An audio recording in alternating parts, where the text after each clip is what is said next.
Hey everyone, I hope you're all doing well. I had some downtime in between freelance jobs, and I couldn't decide if I wanted to make a Mos Eisley video or a Mandalorian video, so I decided to combine the two.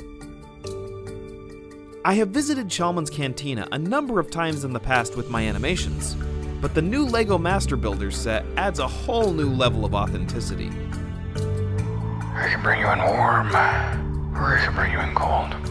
Charlie Hopkinson is an impressionist on YouTube and played the voices of the Mandalorian, Kuill, and IG-11. What it is, I don't know. But what it does, this I have heard rumors of. The Cantina band cover song was created by Squid Physics, and the Mandalorian theme is from Kaboom Percussion. You can find links to their original videos in the description. This video also marks the acting debut of my new niece, who played the voice of Baby Grogu.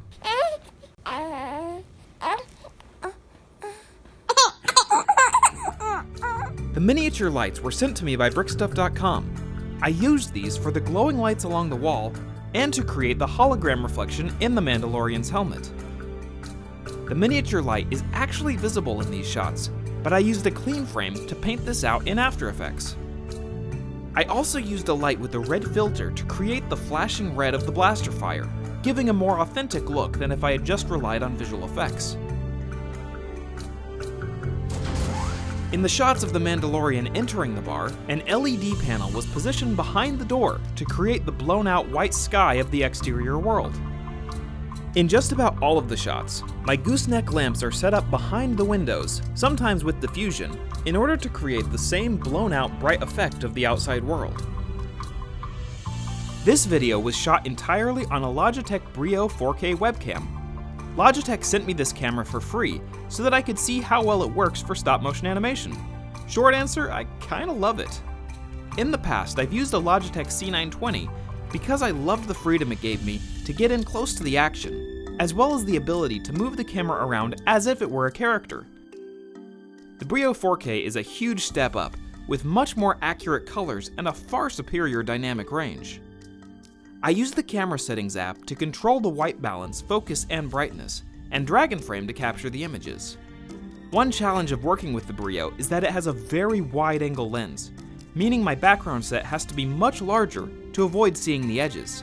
But because the output is 4K, I have the ability to punch in essence narrowing the angle of the lens.